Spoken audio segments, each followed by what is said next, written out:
स्वागत आहे सगळ्या ताईंचं एका नवीन व्हिडिओमध्ये आणि मी सोनाली तुमचं अगदी मनापासून स्वागत करते। सकाळी सकाळी उठले, एक छोटीशी मस्त अशी रांगोळी काढली। मला काही जास्त जमत नाही पण नंतर आवरून आले कारण की मैत्रिणीसोबत जायचं होतं, पालखी पाहायला, रिंगण पाहायचं होतं, सगळं काही पाहायचं होतं पण बघा काही शक्य झालंच नाही। ते एवढी जास्त गर्दी होती ना विचारूच नका। सकाळच्या 6 पासून हे लोक जात होते तर बंदच होत नव्हते, एवढी जास्त गर्दी होती ना।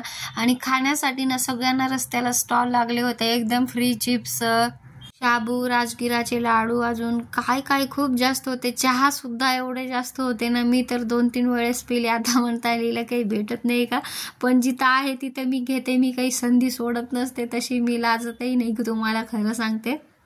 आणि बघा पावसामुळे किती सुंदर वातावरण झालं आहे खरंच, आणि हिरवीगार झाडी पण आहेत। आणि बघा छोटे छोटे विठ्ठल रुक्माई किती सुंदर दिसत आहे। आमच्या लेकरांना तर साधा ड्रेसही चांगला घालायचा म्हटला तर घालतच नाही, रडतात, लगेच काढ म्हणतात।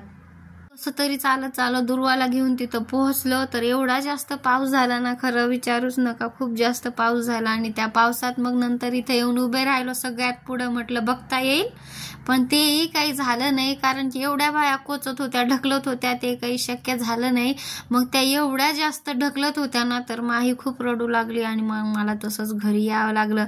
आणि ह्या नादात मैत्रीणही मला सापडली नाही, मीही तिला सापडले नाही, तिचं ती बिचारी एकटी आली लेकरांना घेऊन आणि माझं मी एकटी चालत गेलो माही दुर्वाला घेऊन। इतकं जास्त बाया लोटत होत्या।